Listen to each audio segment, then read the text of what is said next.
Bom dia. Então, hoje eu estou aqui para compartilhar com vocês um pouco, né, da minha experiência na coordenação, com foco na formação da equipe docente, né?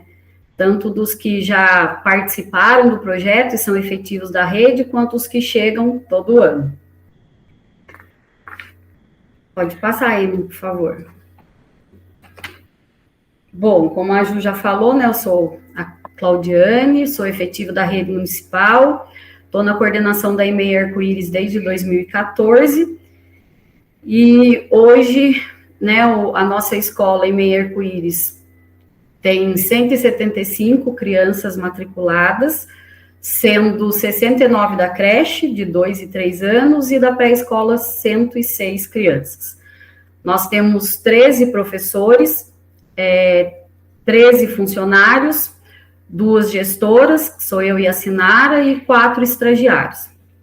E aí a gente participou, né, da 3ª edição do Pequenos Leitores, 2017-2018, e de lá para cá a gente tem entendido, né, muito sobre o direito da garantia da leitura literária para as crianças e para toda a comunidade escolar.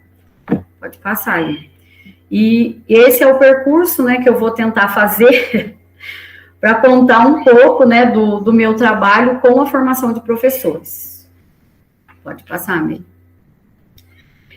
Eu escolhi essa citação do programa Mira para iniciar a nossa conversa, porque quando eu li, eu entendi o quanto que ela chama a nossa atenção e também reforça, né, o compromisso que nós temos com o processo de construção leitora de nossas crianças e com toda, né, a comunidade escolar. Então, a gente tem uma realidade aqui em Lagoinha que as nossas crianças, os nossos professores, eles chegam com uma concepção de leitura, de leitor, muito diferente do que a gente propõe e que a gente tem como marca e valor lá na EMEI Arco-Íris. Pode passar. E esse documento, que é um documento, assim, muito, muito vivo dentro da escola, em que a gente tem ele, né, como todo o norte, né, do meu trabalho, enquanto o plano de formação que eu proponho, né, para os professores e para toda a comunidade, e é um documento que vem para garantir as ações de leitura na escola, né, e o direito à literatura de qualidade a toda a comunidade escolar. E esse documento, o legal é que ele foi pensado, construído e elaborado em parceria com todos os professores, né, e isso é o diferencial de um documento ser vivo dentro da escola, né? Não um documento de gaveta que a gente sempre tem, né? E esse documento de práticas de leitura, ele norteia e potencializa todo o meu trabalho de formação. E me ajuda muito, né, a organizar a minha rotina, a organizar o meu plano de formação, tanto para os professores que são efetivos da rede, que participaram do programa, quanto para os novos que chegam e ficam com a gente durante o ano. Então, é um grande desafio, como é que a gente ajuda esse professor a entender essa concepção de leitura e leitor que a gente tem na escola em um ano, né? Então, é um grande desafio. E ele traz aqui, né, todo o plano, né, de formação anual, e a gente revisita esse documento anualmente. A gente, a partir desse documento, a gente ressignifica, né, a prática de leitura, principalmente a concepção, e com todos, né, funcionário, família, enfim.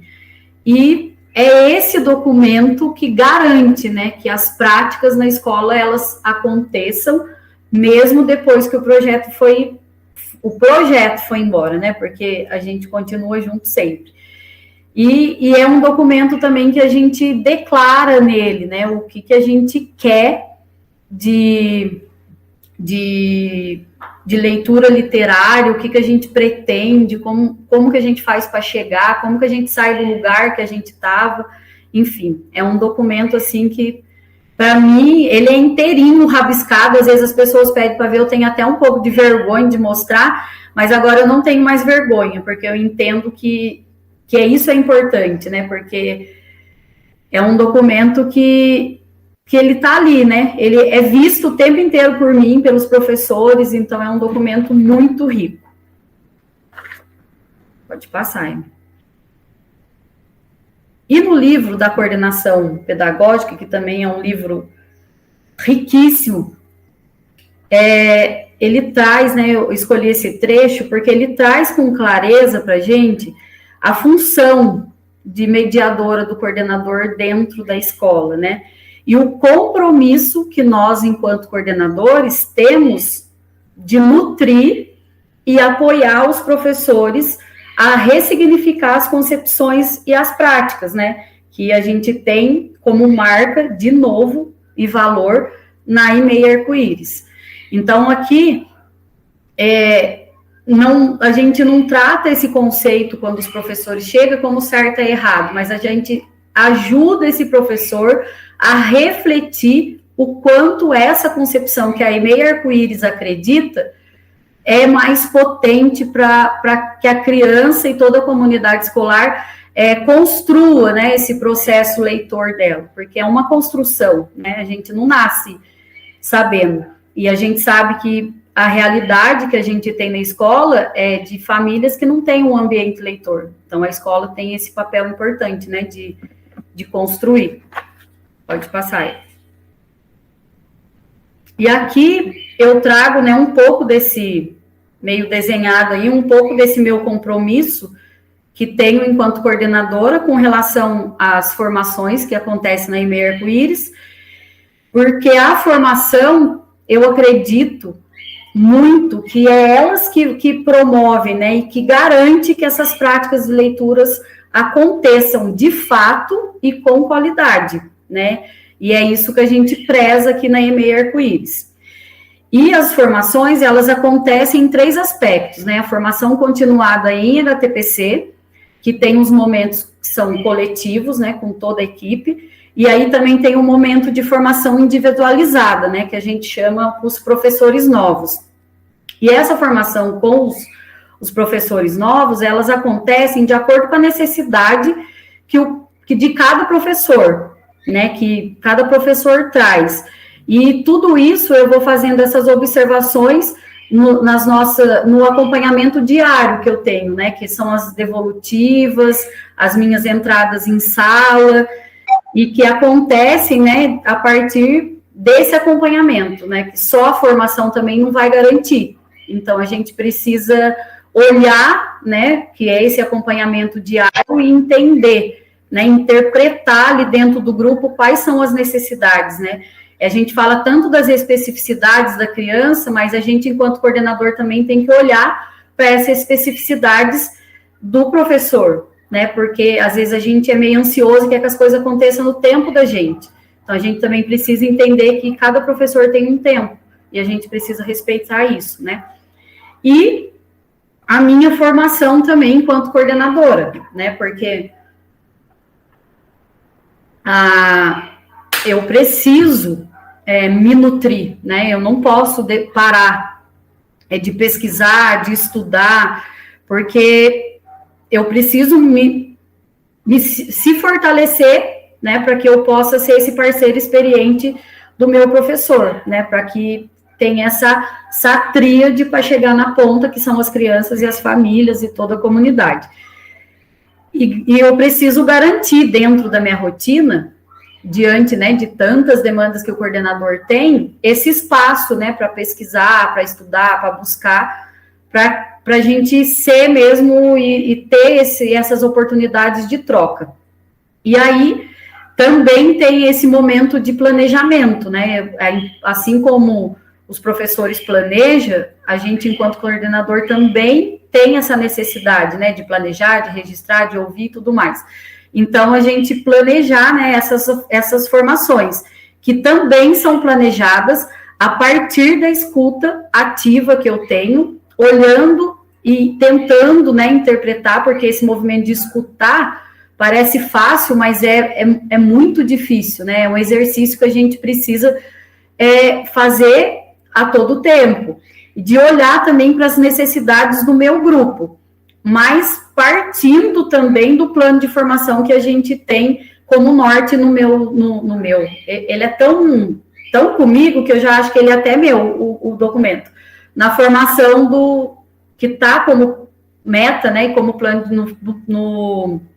no plano de formação. Pode passar, hein? E aqui eu compartilho com vocês as minhas atribuições e o que eu entendo, né, como dever enquanto coordenadora. Então, aqui, o planejamento e acompanhamento das práticas de leitura na escola, realização de encontros para planejamento de situações de observação, tanto minha, né, quanto o professor, o que a gente, né, vai poder ajudar ele a olhar, que perguntas ele pode se fazer para observar esse momento das práticas, né, que vai acontecer, a realização de encontros para devolutivas individuais e coletivas, garantia de HTPC com tempo e espaço para trocas, estudos e planejamentos, em reuniões frequentes com a equipe. Pode passar aí. Planejamento de pautas que garanta a intencionalidade formativa, que eu acho que a pauta ajuda a gente a direcionar o nosso olhar melhor, porque às vezes a gente tende a querer olhar tudo e acaba não vendo nada. Então, eu vejo a pauta, para mim, também como um grande instrumento, né? E eu preciso desse tempo, né, para pensar essa pauta e, enfim. E que os nossos momentos de HTPC, devolutiva e entre tantas outras coisas, né, que elas não sejam informativas. Mas, então, a gente, enquanto coordenador, também tem esse papel de dizer não, né, esse não. Aqui, nesse lugar, a gente vai focar a formação, os informativos a gente vai olhar, né, tem coisas que a gente tem que tratar ali, mas eu tenho muito, eu penso muito e tenho compartilhado muito isso com a Sinara e com todo mundo, o lugar realmente desse HTPC, né, que ele seja realmente formativo.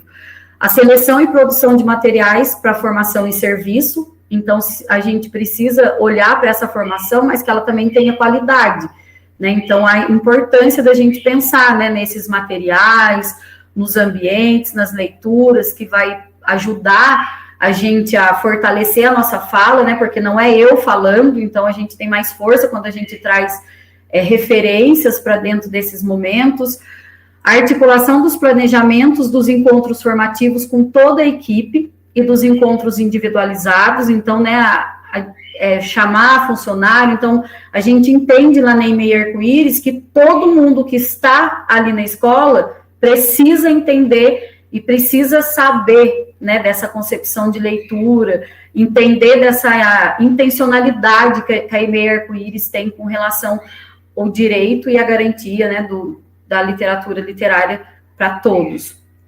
E a organização da rotina, como eu já falei lá atrás, para garantir, né, o meu planejamento, dentro da minha rotina, esse planejamento das minhas ações, né, dos meus estudos, das minhas pesquisas, porque se a gente não tiver claro ali dentro da nossa rotina, esse tempo se perde, a gente não consegue garantir. Então, acho que a rotina também ajuda a gente, diante de tantas coisas, né, que a gente precisa ressignificar dentro da escola, ela também ajuda a gente se organizar, né, como é que a gente dá conta de tudo isso. Pode passar. E essas atribuições, né, eu tenho aqui também a garantir os momentos de estudo em parceria com os professores em nossas devolutivas, então garantir realmente que essas devolutivas sejam o lugar da troca, seja o lugar da reflexão, seja o lugar dos estudos, analisar também e acompanhar a planilha de leitura, que é um instrumento que tanto o professor quanto eu, coordenador, tenho, para poder fazer esse acompanhamento das leituras, dos percursos e dos critérios que os professores estão decidindo e fazendo escolhas lá junto com as crianças. Curadoria das indicações do livro para compra. Então, depois que a gente tem todo ano, né, a gente tem como meta comprar livros, e aí a gente convida todo mundo para indicar livro, né, funcionário, família, as crianças, os professores, a gente enquanto gestor, e dessa lista a gente faz uma curadoria, né, e para ver o que realmente vem de encontro com a proposta do documento norteador de práticas de leitura que a gente tem na escola. Acompanhar a realização de leitura em voz alta pelos adultos, verificar a atualização do acervo e mural do espaço de acolhimento das famílias, garantir a renovação do acervo, organizar e atualizar a biblioteca, na biblioteca o varal de indicação de leitura, que é um varal que eu organizo para os professores, né, para inspirar os professores nas escolhas, no percurso e nos critérios que eles têm lá. E eu tenho muito orgulho, né, desses tantos afazeres, né, que eu cheguei até a falar para a Sandra em uma das nossas conversas, que eu estava tão feliz que fazendo esse exercício, né, de olhar para a minha prática, eu falei, nossa, eu respirei fundo, meu Deus, quanta coisa eu faço e como é que eu dou conta disso? E aí, quando eu fiz essa pergunta, né, como é que eu dou conta disso, logo me veio a resposta, porque eu tenho um documento que norteia a minha prática, eu tenho na minha rotina um momento que eu possa me nutrir e buscar, e tudo isso vai direcionando, né, então a gente vai chegando no lugar que a gente deseja chegar, né, mas tudo isso também só foi possível graças ao projeto Pequenos Leitores, né, ao SEDAC, que mesmo a gente está 2 anos junto, efetivamente junto no projeto, mas eles nunca deixam a mão da gente, né? Sempre está ali nos ajudando e dando condições para que a gente também dê condições para que esses professores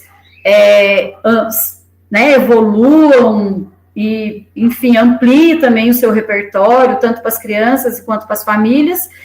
E também eu entendo que é uma forma essas minhas atribuições, é uma forma também de eu contribuir de alguma forma com o meu município, que me dá tantas coisas boas, né?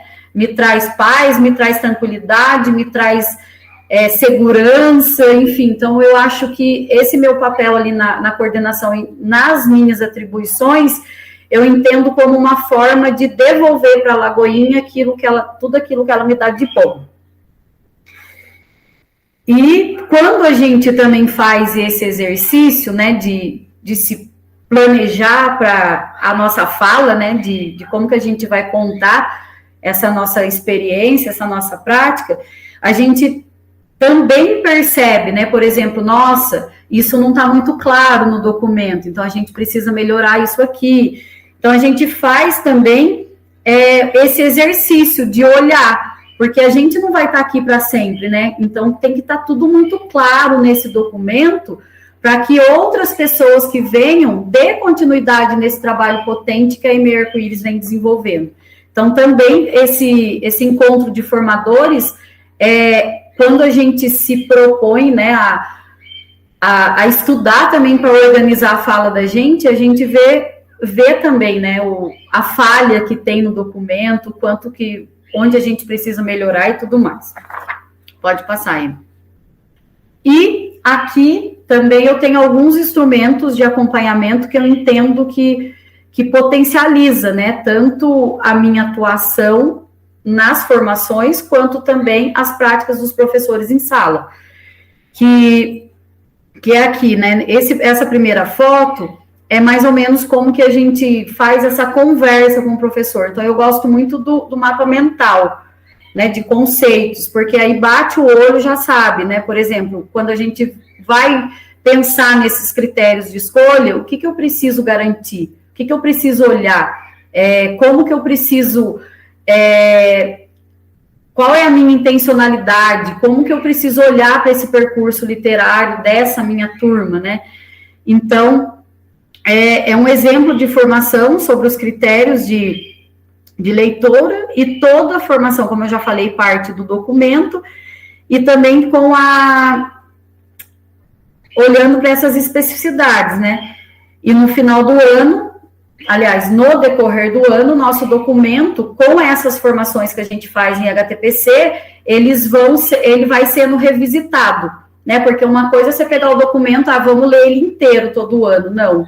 Conforme a gente vai dando conta, né, desse plano de formação que a gente tem, a gente vai revisitando esse documento. Então, quando chega no final do ano, nós já temos a leitura desse documento inteiro, todos os professores conhecendo esse documento, e aí a gente refaz ele, né, reescreve, reorganiza de acordo com aquilo que a gente viu nesse percurso que precisa ser melhorado. Então, quando eu penso na formação, o primeiro lugar que eu vou é no documento norteador. E aí depois eu vou buscar outras referências, né? A Sandro, o SEDAC, Revista Emília, a TABA, enfim. Aí a gente vai buscando. E depois aqui tem uma planilha de acompanhamento, né? Que é a partir dessa planilha que, junto com o professor, eu organizo o gráfico, né? Então, esse gráfico, ele dá tem uma visibilidade muito, assim, potente para o olhar, tanto do professor quanto o meu, e para a gente refletir, a partir desse gráfico, os critérios de escolha, porque, né, leu, por exemplo, só aquele gênero e não diversificou, quais foram os critérios, né, porque tá tudo bem também só ler contos modernos, mas qual foi a sua intencionalidade, qual foi o critério que você usou para esse percurso, né, de olhar também dentro desse percurso que for construído no mês, o que mais causou interesse, encantamento nas crianças, quais deles as crianças levaram mais para casa, quais foram os comportamentos leitores que os professores perceberam nas crianças,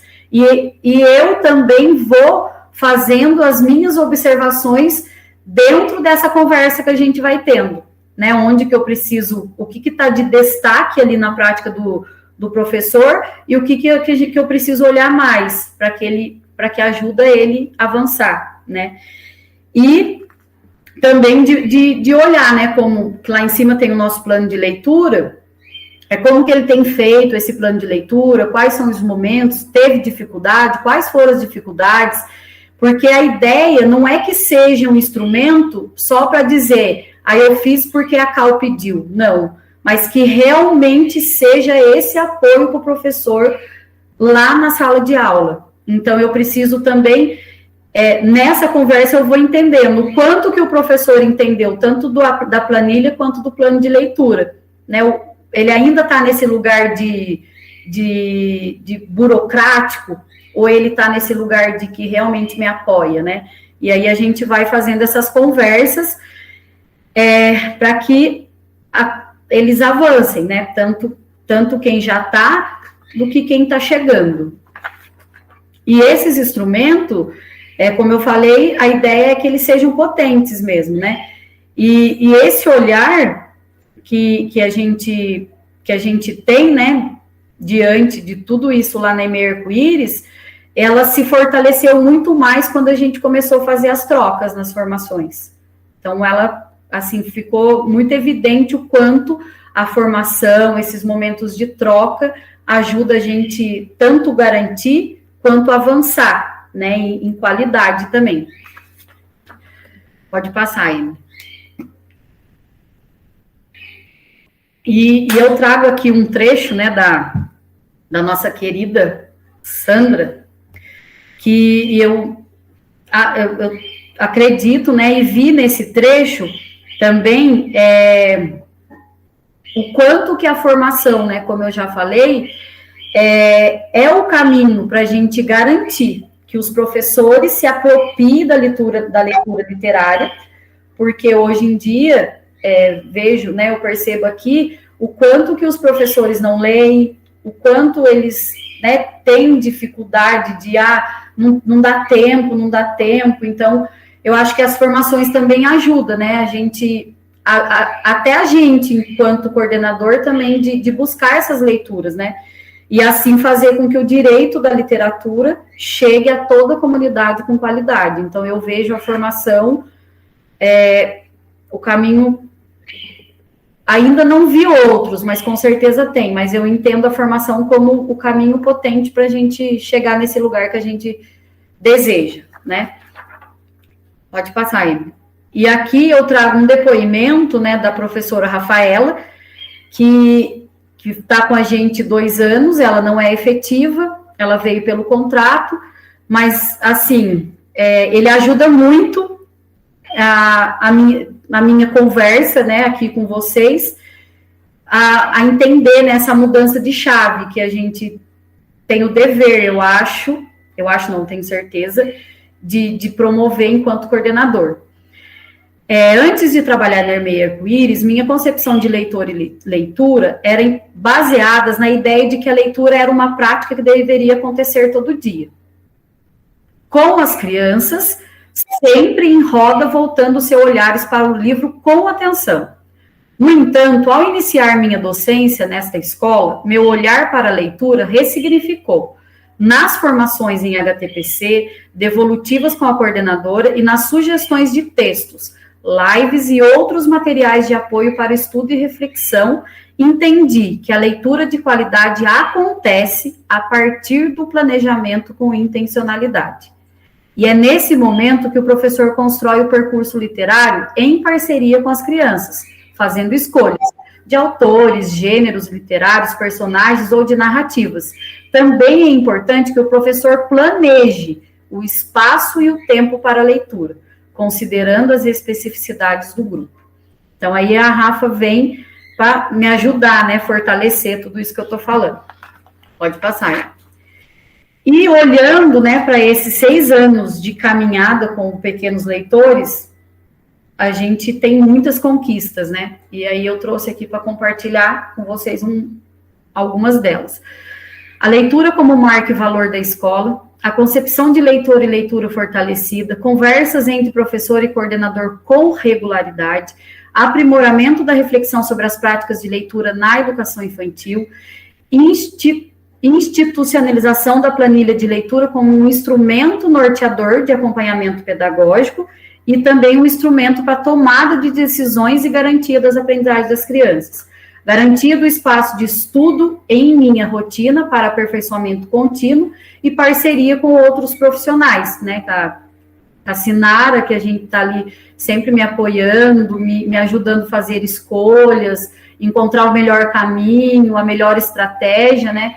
E as trocas com a equipe do SEDAC, né? Que socorro, acho que é quase toda semana que eu peço. Pode passar aí. E os nossos avanços, né, eu vejo muito essa progressão das experiências leitoras, tanto das crianças quanto dos adultos, né? Então, como que os professores, como que eles chegam com essa concepção e como que isso vai progredindo, né, conforme as nossas conversas. A garantia da leitura literária para as crianças e famílias, o fortalecimento da parceria entre o coordenador e o professor, a formação continuada para ampliar o olhar e o conhecimento dos professores e a biblioteca à disposição aí faltou um S, das famílias e crianças para empréstimos. Então, hoje a nossa biblioteca ela é aberta para as famílias, né? Antes não tem mais só aquele... E para os professores, né? Hoje também a gente investiu na biblioteca dos professores, com livros mais atuais e livros que trazem, né, um pouco desse olhar da concepção que a gente tem de leitura e leitor, entre outros aspectos que a gente precisa desenvolver dentro da escola da infância. Pode passar aí. E a constituição, né, de uma comunidade leitora com a indicação de livros com participação de toda a comunidade. Então, antes, a gente, enquanto gestora, fazia esse movimento de selecionar os livros, levava para os professores, tá ok, e a gente fazia. Hoje não, a gente tem um tempo que a gente divulga, né, para os professores, para os funcionários, para as famílias, então todo mundo indica. E a partir daí é aquilo que eu falei antes lá, a gente faz a curadoria de quais livros a gente quer que estejam dentro das nossas bibliotecas. E a garantia das metas previstas no nosso documento. Pode passar aí. E a gente ainda, né, sempre tem muito que melhorar, sempre a gente tem muito que buscar e sempre a gente tem muito que garantir, né? A gente olha para esse percurso que a gente fez com muito orgulho, mas também vislumbra o nosso futuro melhor do que a gente já fez, né? Então, enquanto, né, metas e desafios, né, é construir e compartilhar com toda a equipe a concepção de leitor e leitura. Então, a gente tem isso todo ano como meta, então, né, entra ano e sai ano e a gente está aí fazendo essa construção e compartilhando. Dar continuidade à formação continuada com qualidade, acompanhamento da prática para apoiar os professores da rede e os que chegam, envolver os funcionários e família no processo da construção de comportamentos leitores. E aí, 2 desafios que a gente tem é garantir que a leitura seja um valor de toda a comunidade escolar, porque cada ano que inicia, a gente tem um público, né? A gente tem famílias de diversas, né? Então, de repente, o que a gente construiu no ano anterior não cabe para as famílias que estão chegando nesse ano. Então, a gente precisa encontrar outras estratégias, mas, de alguma forma, a gente precisa garantir. E o que foi muito atípico nesse ano de 2023 é o grande desafio para mim, é de dar conta da minha demanda e das minhas atribuições, me dividindo entre a coordenação e a sala de aula por conta da falta de professor que a gente está esse ano. Então, tem sido, assim, um momento também de muito aprendizado, né, de sempre buscar outras coisas novas, né, porque às vezes a gente, já tem o plano de formação, tá bom, vamos seguir esse. Aí vira, né, o famoso caderninho amarelo que a gente fala né, na faculdade, que entra ano e sai ano, e é o mesmo conteúdo, o mesmo jeito, a mesma prática. Então, isso também tirar a gente, né, do lugar de conforto que a gente está também, é importante porque a gente também avança, né? Mas é um grande desafio. Pode passar, Emma. E o que eu aprendi, né, com esse percurso é que, por meio da formação, é que a gente tem condições e pode evitar que a leitura de qualidade não chegue nas crianças, não chegue nas famílias e não chegue na comunidade escolar. Então, a escola, ela não pode compensar as injustiças e as desigualdades sociais que nos assolam, mas ela pode fazer muito para evitar que sejam incrementadas em seu interior. Então, sempre vai ter um caminho, sempre vai ter um jeito. E eu gosto de tudo chamar de desafio, porque parece que o desafio move a gente a buscar uma solução. E o problema, para mim, soa como, tipo, não tem mais jeito. Então, tudo que é problema para mim é desafio, porque o desafio é aquilo que me move. Pode passar. E aqui foram as 3 referências, né, que embasou todo esse meu planejamento em parceria com a Sandra e toda a minha conversa aqui com vocês. Pode passar. Pode passar. E aqui, né, hoje, as responsáveis pela educação infantil do nosso município, a gente tem uma escola só, né, de cada segmento aqui no município, e aí hoje nós temos a Suca como secretária, a Sinara como diretora e eu como coordenadora. Pode passar. E aqui eu quero agradecer, né, primeiro, as crianças, que por me motivar, né, todos os dias e me fazer acreditar que eu posso, sempre mais, e nunca desistir, nunca parar. Aos professores, porque se não fosse o comprometimento, a dedicação que eles têm, a vontade que eles têm também de aprender, meu trabalho seria em vão, eu não ia conseguir fazer isso nunca sozinho. Então, eles que me movem também, né, sempre a buscar conhecimento e a me nutrir. E esse ano a gente iniciou um ano dizendo assim, nunca faça nada sozinho, sempre peça ajuda, porque o risco que você vai correr é de ser ajudado e de ter uma parceria para trocar. Então, a gente, né, sempre força isso.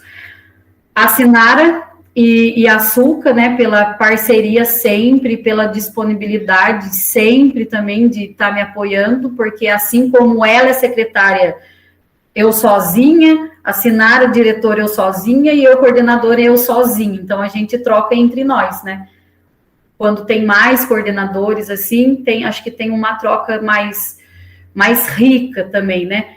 Mas a gente tem uma troca assim que super me fortalece e que super me nutre também, né? Nas dúvidas, olha, faço assim, faço assado, de me ajudar a olhar, né, para essas necessidades, para essas demandas que eu tenho lá. E na pessoa da Sandra, eu quero agradecer todos vocês do SEDAC, né, por segurar sempre na minha mão, e como essa questão do cuidado que a Maura traz, eu nunca mais esqueci. Lá em 2018 ela falou e eu fiquei com isso, né? E o de cuidar também de mim, porque quando a gente é bem cuidado, a gente também sabe cuidar melhor do outro, né?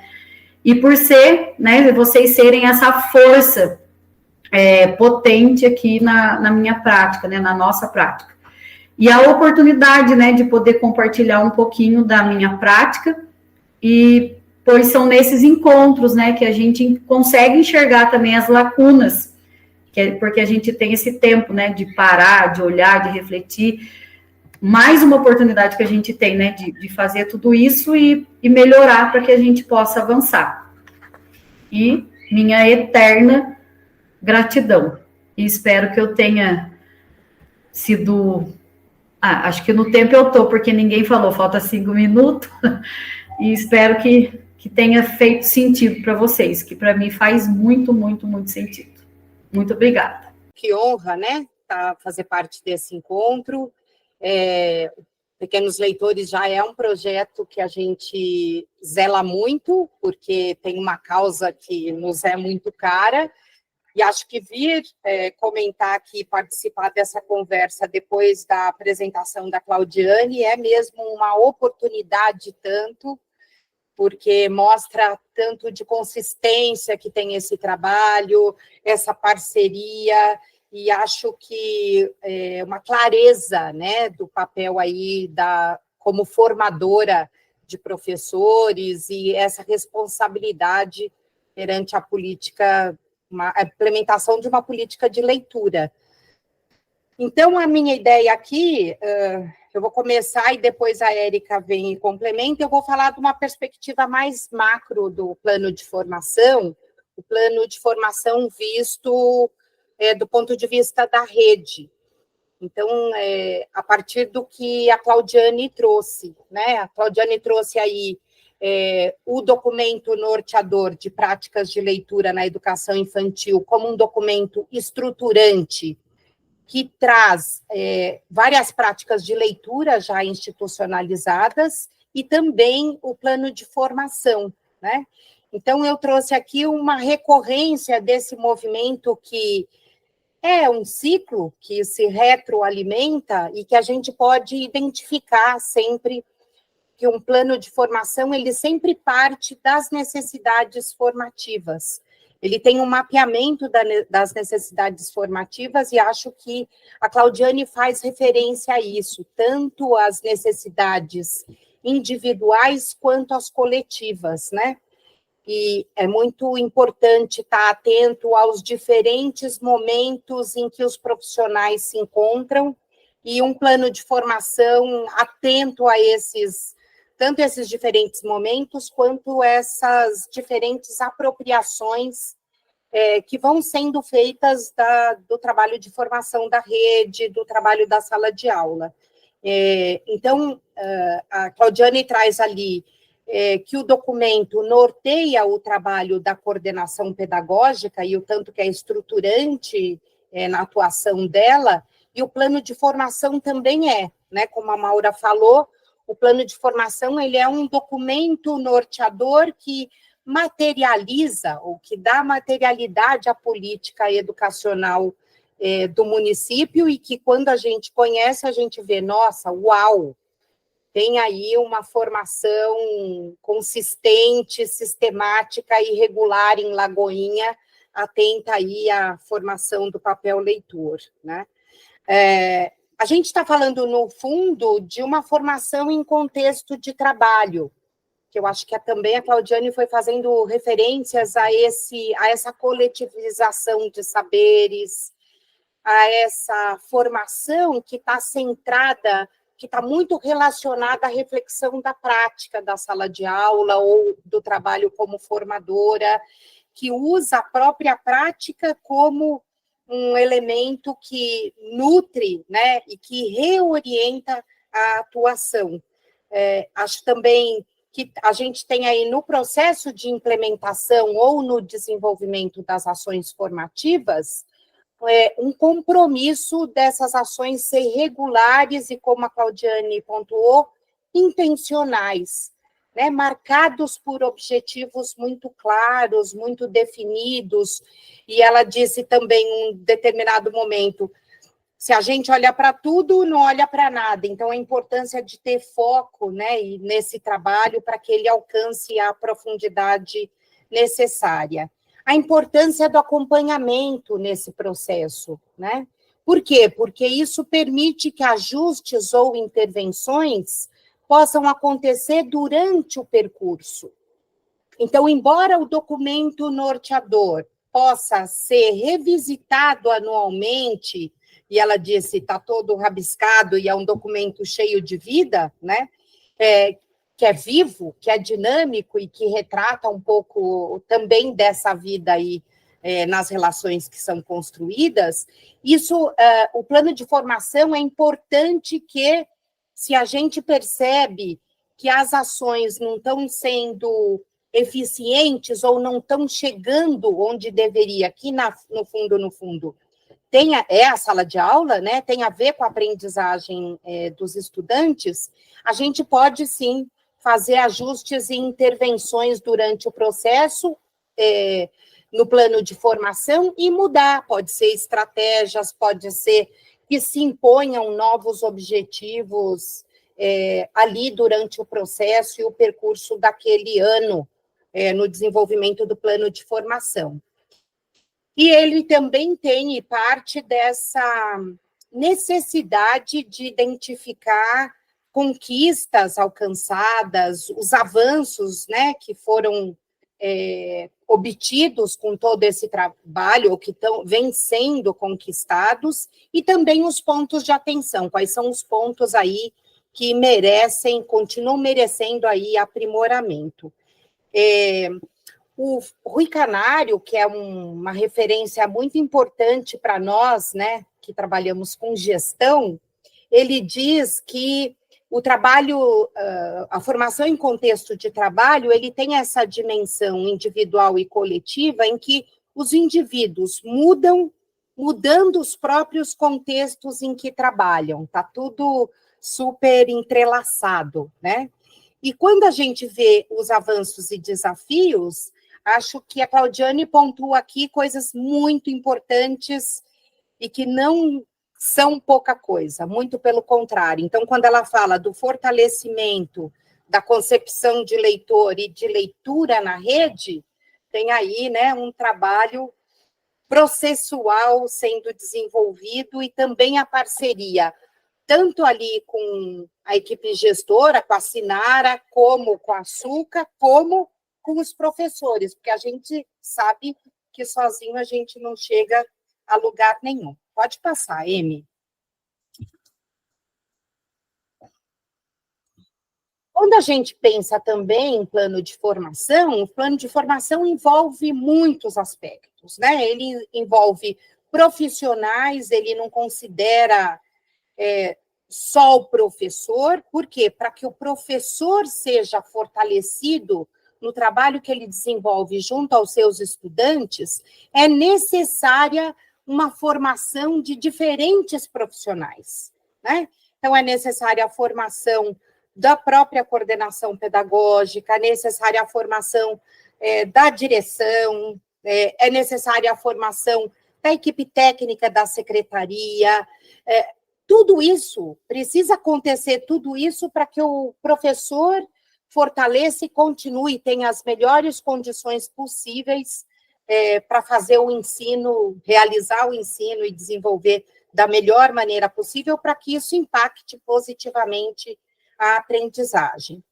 Também, quando a gente está falando de plano de formação, a gente está falando de concepções, né? A gente sempre trabalha na construção de concepções. E a Claudiane trouxe aqui referências em relação tanto à concepção de leitura, de leitor, uma leitura de qual era a concepção que os professores tinham da leitura ou do leitor, o tanto que talvez não dê para a gente esperar ou ambicionar que esse professor seja leitor, mas que ele garanta a leitura literária e as outras práticas de leitura em sala de aula. A gente está falando o tempo inteiro de concepção de ensino, de concepção de aprendizagem, a gente está falando de concepção de leitura e de leitor, a gente está falando de concepção de alfabetização, né? A gente tem aí uma série de visões e concepções que, para serem transformadas, eu preciso encantar o outro, como a Maura falou, né? Eu preciso trazer esse professor. Então, quando a Claudiane fala, olha aqui, a Rafaela está junto comigo, por meio do depoimento dela, é isso, né? Como é que eu envolvo esses profissionais e consigo, de alguma maneira, fazer com que eles transformem visões que eles tinham, para que isso impacte na prática deles. Acho que tem uma coisa importante aí em relação às estratégias formativas, que isso também é um percurso que é construído, né? Contar com um repertório de estratégias formativas. Eu acho que a Claudiane fez referência a várias delas. Ela fala das devolutivas, né? Que a gente sabe o tanto que é um respeito profissional ao professor, àquela equipe, em que a gente devolve, a gente valoriza conquistas, mas devolve ou problematiza questões que precisam ser melhor refletidas.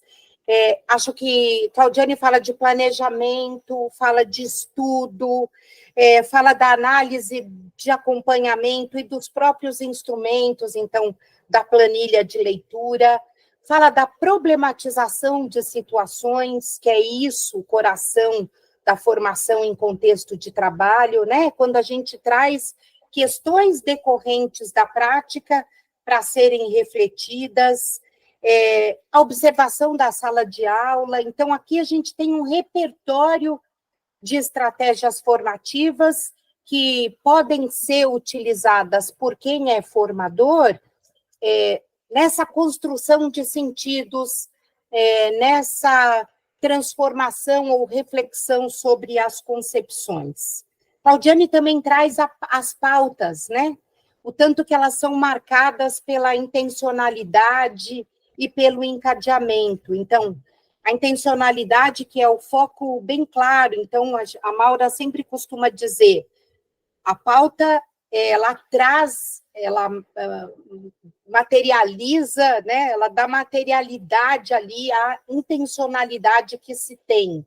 Porque se eu não tenho essa intencionalidade, a gente sabe que o ambiente escolar, a gestão da sala de aula, mesmo a gestão pedagógica como um todo, ela tem inúmeros aspectos para serem observados. E se eu não tenho clareza desse foco, é fácil que eu me perca nesse emaranhado de coisas que também são importantes, mas que, para ter intencionalidade, a gente precisa ter a clareza desse foco. E quando a gente fala do encadeamento, as pautas das reuniões formativas, dos encontros formativos, a gente fala do encadeamento tanto entre as atividades de um mesmo encontro, em um mesmo encontro, né? Em que tem uma progressão, a pauta tem um caminho em que essa progressão ela é intencional, você vai preparando os profissionais que estão fazendo parte dessa formação para que eles possam compreender cada vez melhor. E eu também tenho um encadeamento entre as pautas, entre os encontros, que é isso que permite o encadeamento dos conteúdos de formação. é muito comum na nossa experiência em formação que, às vezes, a gente encontre municípios que sim têm pautas de reuniões, muitas vezes marcados, como a Claudiane falou, às vezes por uma predominância dos aspectos informativos, mas às vezes não. Até tem questões formativas, mas elas não têm sequência entre um encontro e outro, ou entre as ações formativas realizadas. A gente também está falando do encadeamento da formação envolvendo diferentes profissionais e diferentes instâncias, né? Uma outra coisa tem a ver, então, com esse acompanhamento do processo formativo. Então, quando a Claudiane fala do planejamento semestral das formações, quando ela fala da necessidade, e menciona aí, da articulação com os professores, com a equipe gestora, e quando a gente está pensando num plano de formação em nível de rede, pensando, então, num contexto mais amplo, a gente está falando da articulação das secretarias municipais de educação com as escolas. É fundamental que se tenha, que a secretaria se faça presente nas escolas. Por quê? Porque é na escola que a política educacional ela é implementada. Então, a Secretaria Municipal se faz presente e ela comunica a política educacional lá, né, por meio das ações que são desenvolvidas na escola. E ela também, o plano de formação também traz uma projeção de aprendizagens, como o próprio nome diz, é uma projeção, mas é uma aposta certeira, que pode sofrer ajustes, pode ter ajustes, mas é um exercício de projeção em que a Secretaria de Educação estabelece ali quais são os objetivos de aprendizagem relacionados aos conteúdos de gestão, pensando ali no diretor, no coordenador pedagógico, né, que estão nas escolas. Quais são os objetivos relacionados à formação propriamente dita. Por quê? Porque essa dupla gestora também tem uma responsabilidade em relação à gestão da aprendizagem da leitura, a gestão da aprendizagem como um compromisso e como um direito, assegurado como um direito. A gente sempre costuma dizer que a dupla gestora ela é guardiã desse direito à medida que ela faz com que esse direito seja assegurado nas escolas municipais. Pode passar, Emily. Aqui é importante a gente também ver que um plano de formação, ele traz a gestão com suas especificidades. Quando a gente está falando da Secretaria de Educação, a gente está falando da gestão educacional, da educação, quem faz a gestão da educação no município.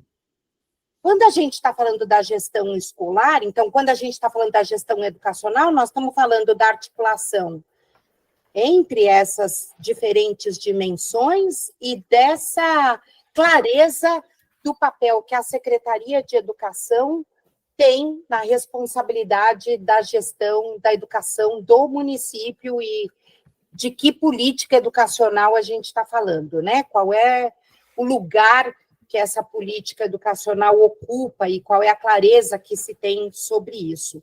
Uma outra coisa importante que a gente está falando é da gestão escolar, que então aqui, acho que na fala da Claudiane também ficou evidente a articulação entre diretor e coordenação pedagógica, entre a Sinara e a Claudiane, o que não é fácil, né? A gente sabe muitas vezes que, por tradição, o diretor muitas vezes se ocupa das questões mais administrativas, menos pedagógicas, entende que ele está ali para assegurar as condições materiais para que as ações aconteçam, e fica um pouco distante daquilo que é o coração da escola e que é a gestão pedagógica. Então, como é que a gestão escolar está articulada pensando que eles fazem juntos a gestão com foco na aprendizagem?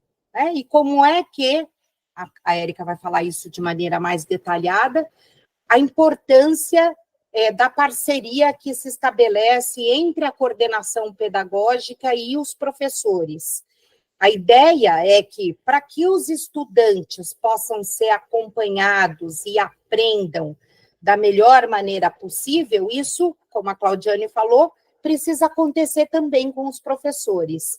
E, para isso acontecer, o coordenador pedagógico está ali, ou como membro mais experiente, ou como um parceiro muito presente na estruturação do trabalho da sala de aula. E a gente tem, então, a gestão da sala de aula, que é o coração e é onde a gente quer chegar, que é lá nos estudantes, mas a gestão da sala de aula é fundamental para isso, né?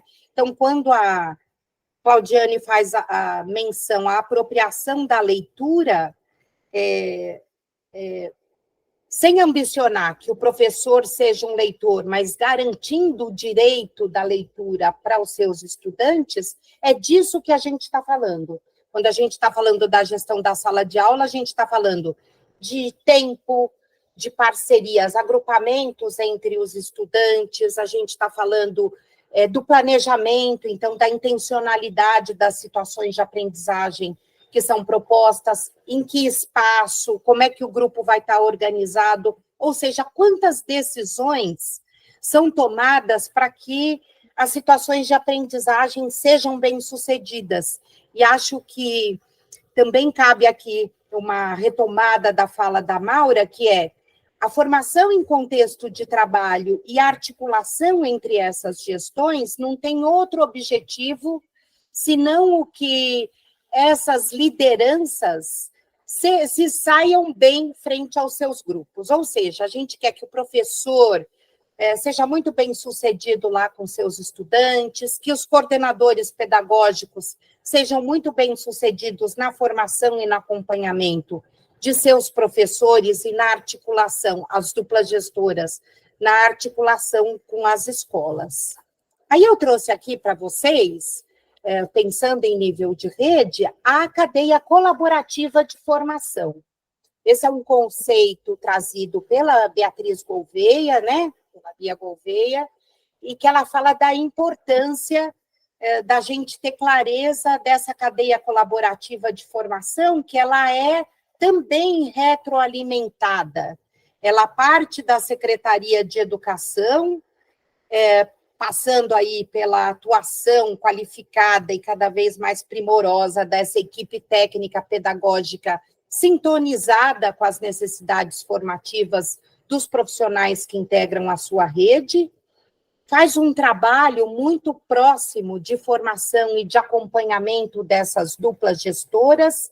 Para quê? Para que isso chegue nos professores e para que os professores cheguem nos estudantes.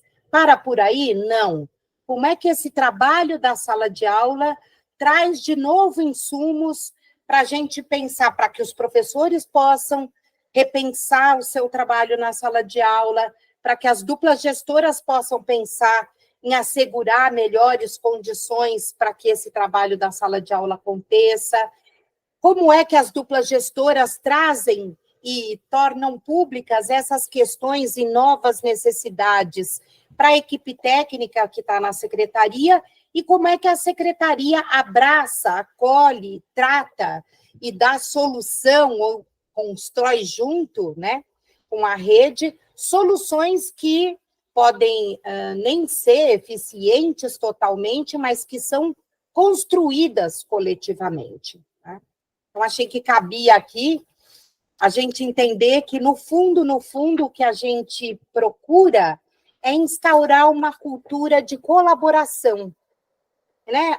Lá, um tempo atrás, ou é da natureza um pouco do trabalho do professor, muitas vezes ele está isolado na sala de aula, no seu território, fechou a porta e eu tenho autonomia sobre esse trabalho. E esse isolamento não é bom para ninguém. Né? Toda vez que a gente tem essa troca de experiências, troca de saberes, ou o debruçar sobre questões que são decorrentes da prática, nós estamos construindo juntos aqui um repertório de saberes que estão sendo coletivizados e que pretendem chegar nos estudantes. Lucinha, licença, só para avisar que você tem 5 minutinhos, tá bom?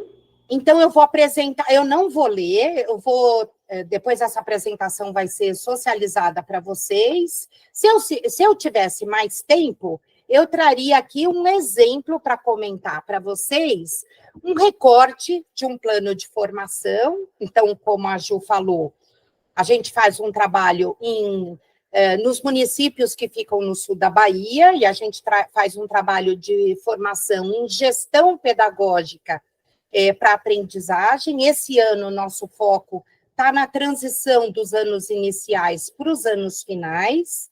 Então, a gente quer, de alguma maneira, que esses meninos avancem em relação à leitura e à escrita, porque eles têm direito a essa aprendizagem e porque a gente sabe que isso é fundamental para o sucesso da trajetória escolar deles, para que a gente não perca esses meninos de vista.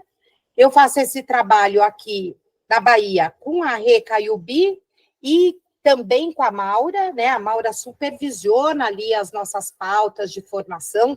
A gente tem, sim, esse privilégio de contar com esse olhar sabido e experiente da Maura.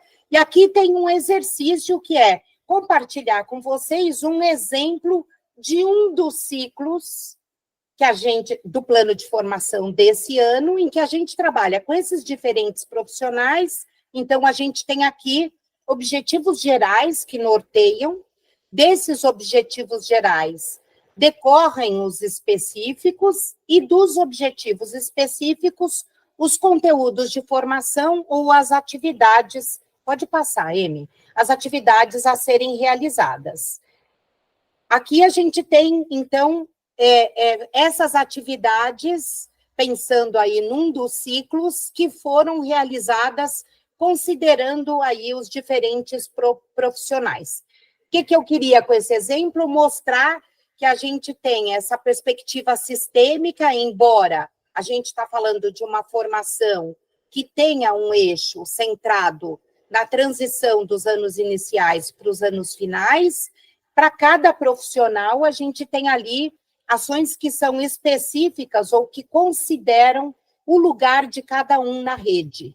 Então, vocês depois vão poder ler com calma e poder entender melhor. Então, se a gente pensa aí nas duplas gestoras, a gente propôs uma implementação de algumas ações institucionais nos diferentes municípios.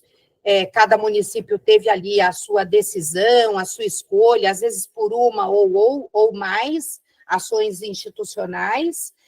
Esse é um outro processo muito interessante da gestão, que é de institucionalizar ações ou práticas, que é isso que a Claudiane falou assim: eu não vou estar aqui para sempre, como é que isso permanece na rede? E é isso, né? O processo de institucionalização de ações ou de práticas como é que isso se enraiza no município, independentemente das pessoas, independentemente da presença, mas não da contribuição e da marca delas nessa construção, né?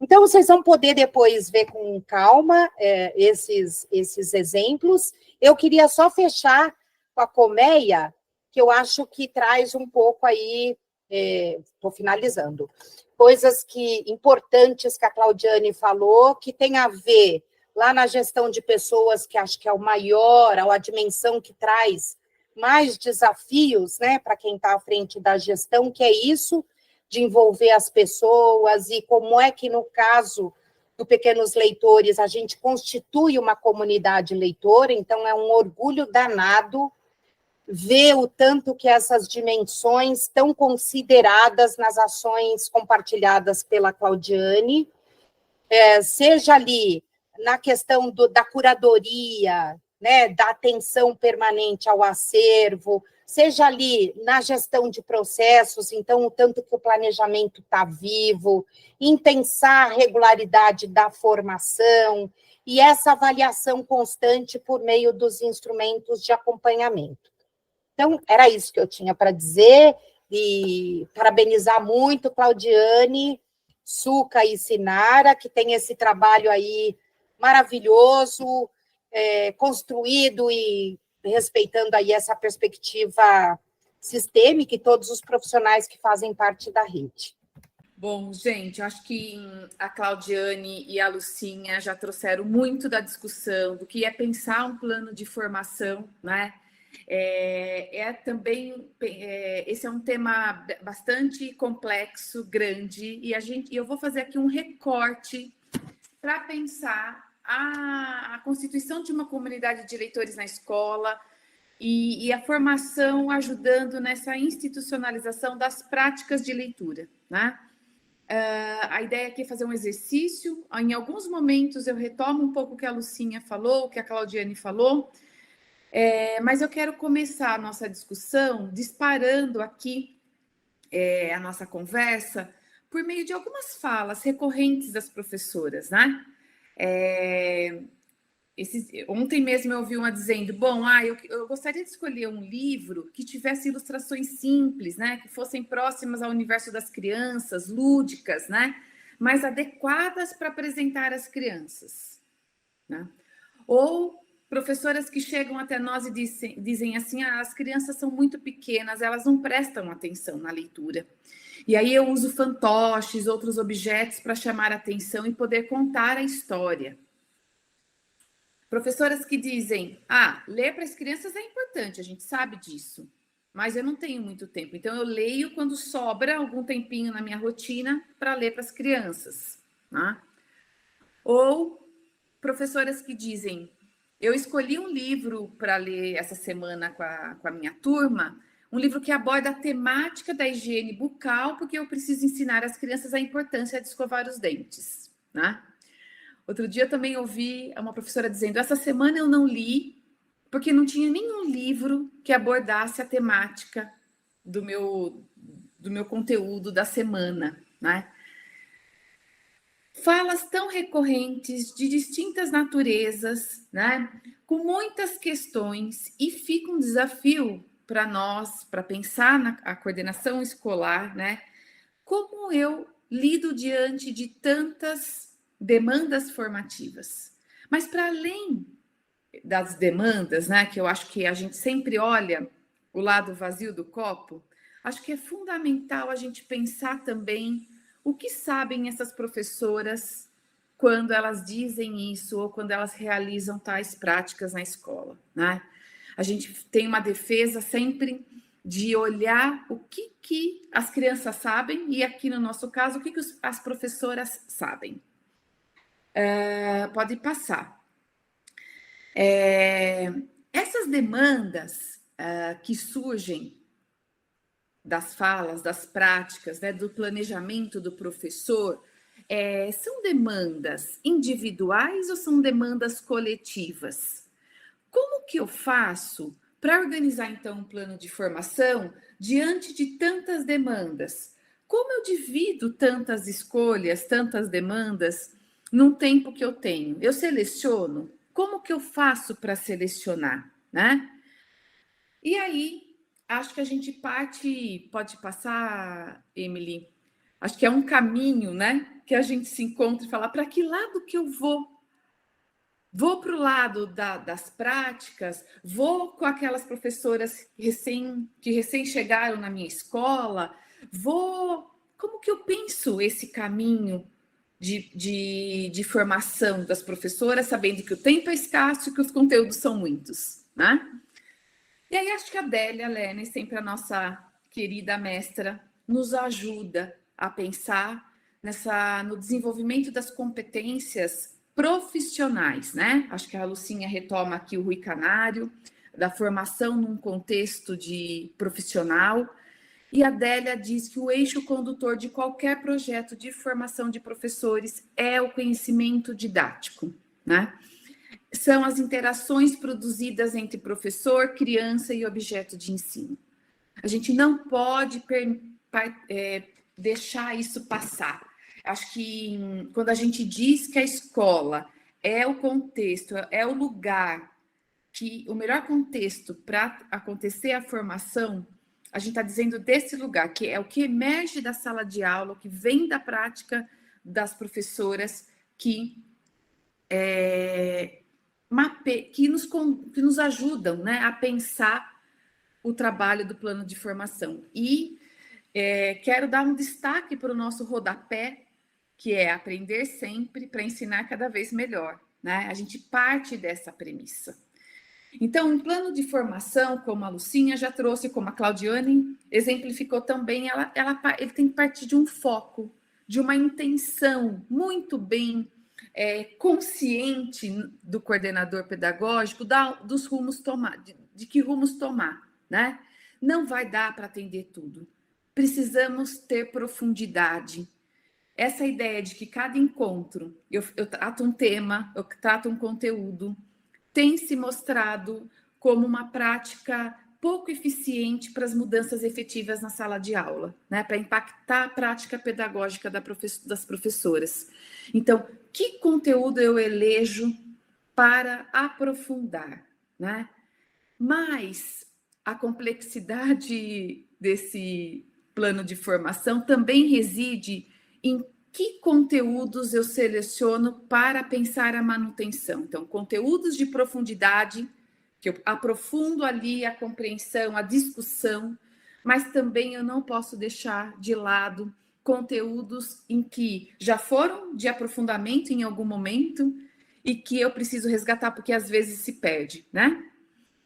E não podemos deixar de lado esse eixo da flexibilidade aqui, né? Porque nenhum planejamento pode ser duro a tal ponto que não considere as demandas novas que vão surgindo, né? E necessidade de ajustes nesse percurso formativo pode ser necessário.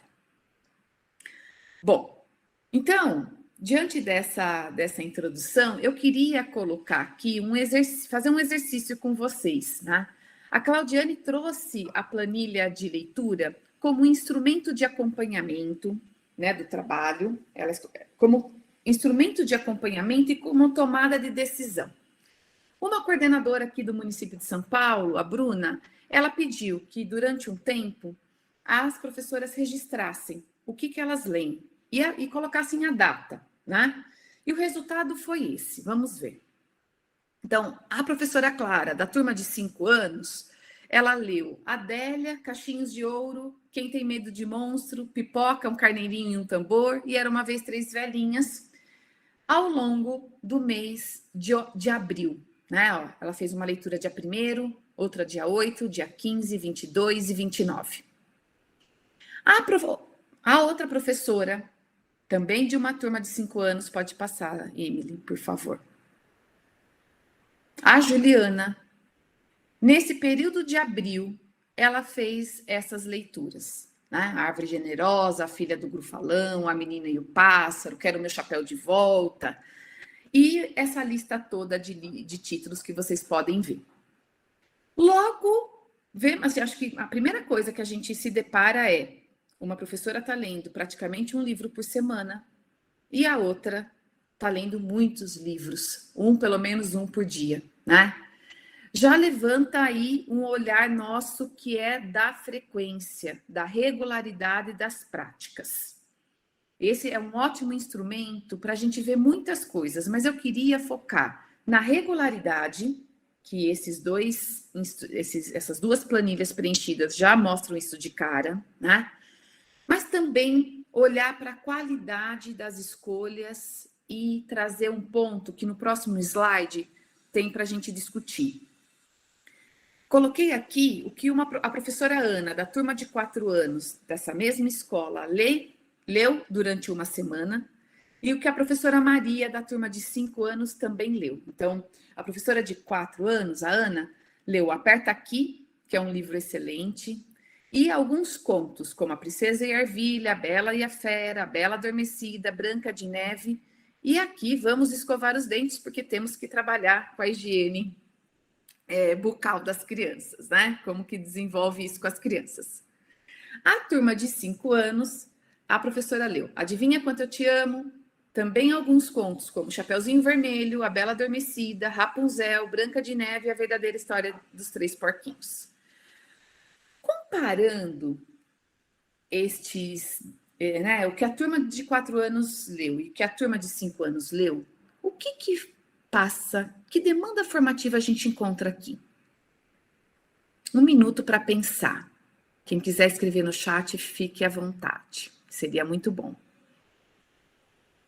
O que a gente observa em relação às escolhas que essas professoras fizeram?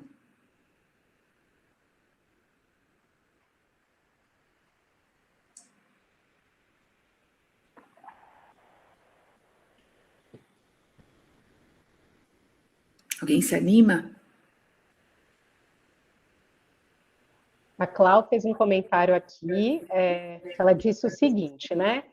Penso que a leitura literária de qualidade não está sendo garantida. Isso. Tem coisa... A Patrícia também fez, a Paty fez um comentário que ambas as turmas, né, leram contos clássicos. Isso, né? Aqui, aí né? Tem um outro comentário, me chama a atenção, a falta de diversidade de editoras. E ainda um outro comentário que a Cris fez, né? Uma professora tem como objetivo a leitura literária e a outra a paradidática, né? Ler com outras finalidades, como ensinar como se escova bem os dentes. A intencionalidade... aí a Sandra colocou aqui uma pergunta, né? Qual é a intencionalidade do percurso leitor do período, né? Então, acho que é uma provocação importante. A Vânia, de primeira, são as mesmas histórias e faz pensar na continuidade. A Stephanie comentou aqui que não houve diversidade de gêneros literários. A Juvané também, faltou diversidade. E tem um outro comentário aqui, as turmas de 4 e 5 anos estão com leituras muito semelhantes, né? Aí a Clau ainda complementou, o percurso é bom, né? Contos clássicos, mais os critérios das leituras, pensando na editora, né? Talvez tenha aí uma ressalva em termos também de qualidade. Ótimo. Percebam quanta coisa a gente pode olhar aqui, né? Eu acrescentaria um aspecto do que vocês trouxeram, que é pensar na progressão da complexidade, na progressão desse percurso leitor entre as turmas de 4 anos e as turmas de 5. Porque uma vez que a gente vê aqui que a prioridade está nos contos clássicos, eu leio os mesmos contos clássicos para a turma de 4 e de 5, né? Como que eu posso pensar na diversidade desses contos e também na progressão entre eles? Uma coisa é fato, a gente sabe da importância da leitura dos contos clássicos ao longo da educação infantil e também no ensino fundamental.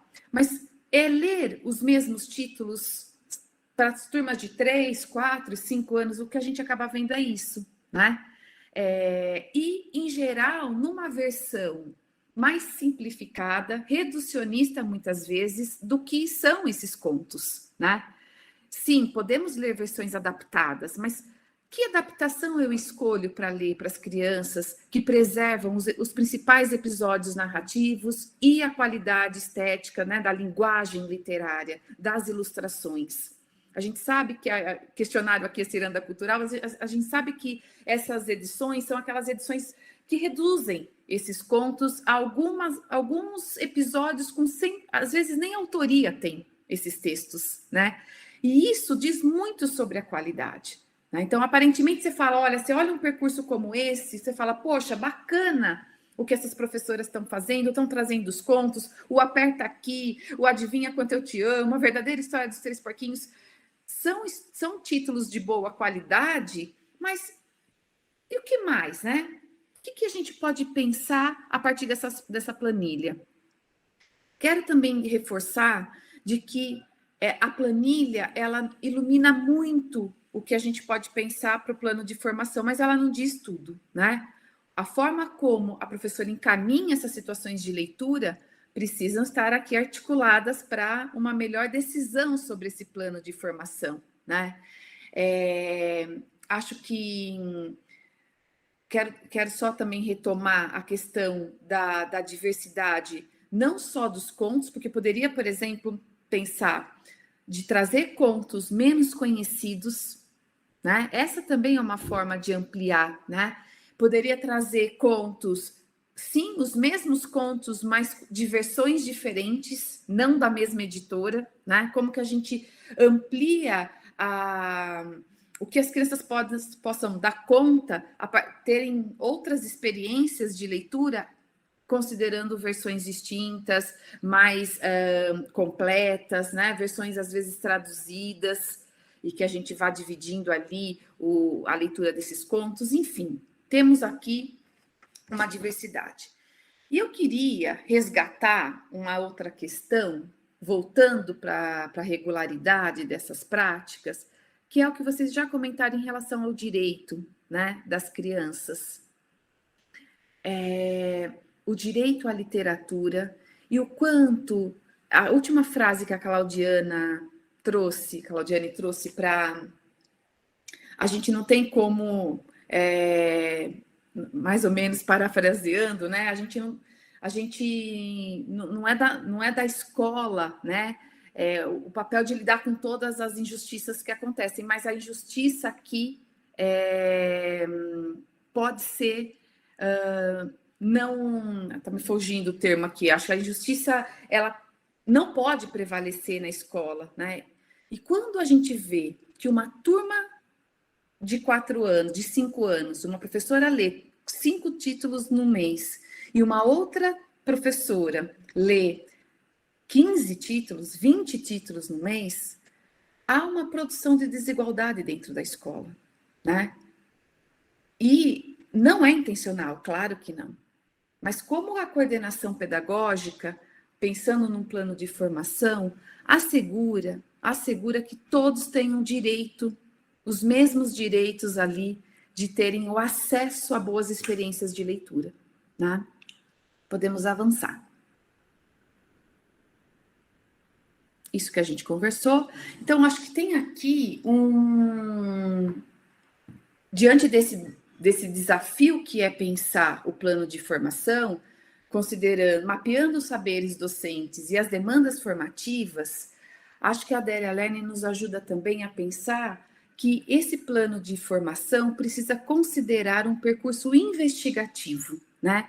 Que lugar que a gente coloca os professores nesse processo, né? A Claudiane trouxe, a gente às vezes quer resultados rápidos, e não dá para ter resultados rápidos passando por cima dos professores, desse processo deles. Então, como que a gente precisa, como que a gente organiza o plano de formação, vinculando a formação e a pesquisa didática, né? A pesquisa didática é como que a gente coloca as situações de aula como objeto de estudo, né? E aí, o CP precisa, aqui ó, de novo a Adélia, acho que 2 condições parecem necessárias nesse processo de formação, né? O coordenador precisa entender, se esforçar para entender os problemas que os professores apresentam, né? Para compreender por que pensam o que pensam. Por que eles decidem adotar uma postura, uma proposta pedagógica e rejeitar outra? Né? Não é, muitas vezes é entendido isso como uma resistência dos professores. Se a gente sai desse lugar da resistência, como que a gente ajuda a construir esse problema junto com os professores? Porque muitas vezes para ele não é uma questão, né? Então, se esforçar para entender como eles pensam é uma premissa importante. E uma outra condição necessária é que os professores se sintam autorizados a atuar de forma autônoma, né? Que eles tenham razões próprias para tomar e assumir suas decisões, né? Então, ele pode fazer escolhas e que a gente tem ali ações formativas, para além dos encontros coletivos, que a gente ajude esse professor a tomar suas decisões, né? Então, quando a Claudiane trouxe, ou quando a Lucinha falou, e uma outra pessoa trouxe também, acho que foi de Ferraz de Vasconcelos, o que a gente faz com os professores novos que chegam à escola? Né? A gente, às vezes, já tem um percurso construído com o grupo e chega 1, 2 professores novos. Como que eu ajudo esses professores a assumirem as suas decisões e refletirem sobre elas? Né? Como eu ajudo a se distanciar da sala de aula para olhar com outros olhos? Né? Então, acho que a Adélia vai nos ajudando a pensar sobre isso e a gente vai se dando conta o quanto que é complexo esse processo, né? E, para terminar, eu queria trazer aqui, também do nosso livro do Coordenação Pedagógica, Identidade, Saberes e Práticas, no capítulo 4, a gente pensa esse lugar da formação do coordenador pedagógico, né? E que tem 2 grandes eixos. Esse processo que é pessoal e singular do coordenador profissional, né? Do processo singular, da formação do coordenador, né? Precisa de uma atualização permanente.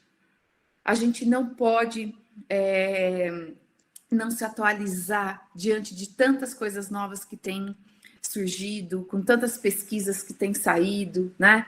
Essa postura também investigativa do CP, de procurar em lives, em cursos, em livros, né? Por exemplo, eu não sabia, gente, ontem fiquei sabendo que um livro do Aidan Chambers foi traduzido pela Cortez, o livro chama Diga-me, que é o Jimmy. Olha, Sandra, eu não sabia também, e eu fiquei muito feliz com essa notícia, só tinha em inglês e espanhol, foi traduzido para o português, então, poxa, não vejo a hora já de comprar e de ler esse livro, né? Então, é isso, como que a gente vai se atualizando sempre. E, numa outra perspectiva, como que participar de um coletivo, né? Esse coletivo aqui que é incrível, por isso que a gente gosta muito do Pequenos Leitores. Como participar de uma comunidade de coordenadores pedagógicos faz muito sentido, né? Contribui para o avanço das reflexões, ajuda, né? Apoia nas dificuldades que a gente encontra pelo caminho, né? Nos ajuda a pensar outros caminhos para seguir nas formações. E esse coletivo pode ser tanto aqui no Pequenos Leitores, como também na rede, né? Nas redes que aí a Lucinha trouxe também esse lugar maior. Acho que era isso que eu tinha para trazer, agradecer o convite e essa participação aqui com vocês.